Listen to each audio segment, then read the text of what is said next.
یا ایھا الذین آمنوا اتقوا اللہ وابتغوا الیہ الوسیلہ وجاہدوا فی سبیلہ لعلکم تفلحون۔ تقوی کو حکم دیا گیا، تقوی اختیار کرو۔ اس کے فوراً بعد جو ہے حکم ہے کس کا؟ والسارق والسارقۃ فاقطعوا ایدیہما۔ تقوی کی ایک آیت میں تفصیل تھی، ایسا جو کرے گا یوں ہوگا، جو نہیں کرے گا ایسا ہوگا۔ فوراً چور اور چورنی، چور اور چوٹی، ترجمہ چوٹی بھی کیا لوگوں نے، ان دونوں میں سے۔ اور اچھا خاص بات ہے یہاں پر کہ عورت کا تذکرہ خاص طور پہ کیوں کیا؟ خاص طور پر اس لیے تذکرہ کیا گیا کہ کہیں ایسا نہ ہو کہ کوئی عورت چوری کرے، چلے بھائی تو بیچاری کمزور، بھائی اس کا رہنا چھوڑ چھوڑ، یہ سب نہ ہو۔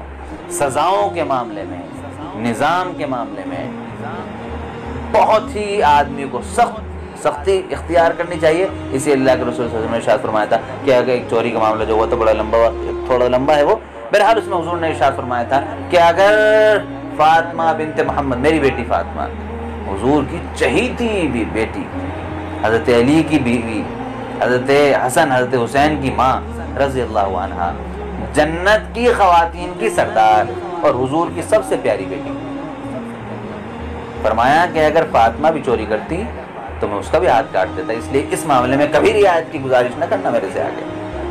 تو یہاں پر اس لیے خاص طور پر عورت لڑکی کا نام لے کر کہا گیا۔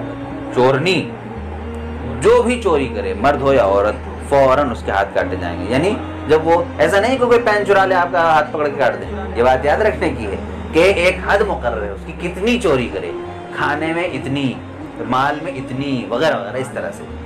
اور اسی طرح سے کوئی آدمی کے پاس کوئی عذر، مثال طور پہ بھوکا بیچارہ تھا بہت زیادہ، کچھ راستہ سمجھ میں نہیں آ رہا، کھانے کا بہت بڑا ٹرک آ رہا تھا، سوچا لاؤ پورا ٹرک ہی ہڑپ لیتا ہوں، لیکن وجہ کیا تھی اصل؟ شدید بھوک کی وجہ سے بے حال تھا، بال بچے بھوکے تھے، اس کے ساتھ بھی رعایت کی جائے گی۔ پورے ایک نظام ہے شریعت مطہرہ کا اپنا، ان تمام چیزوں کو سامنے رکھنے کے بعد ہاتھ کاٹا جائے۔ اور یہ بھی یاد رکھیے، یہ ہاتھ کاٹنا میرے اور آپ کا کام نہیں ہے، یہ اسٹیٹ کا کام ہے۔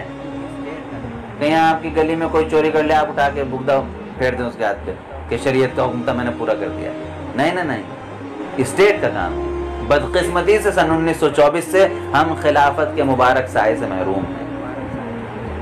اللہ تعالیٰ نے چاہا انشاءاللہ دوبارہ وہ نظام آئے گا، دوبارہ ہوگا۔ کم سے کم مسلم ممالک ہیں، ان کو تو کم سے کم چاہیے ہی چاہیے کہ اپنا ہائے نظام رائج کریں۔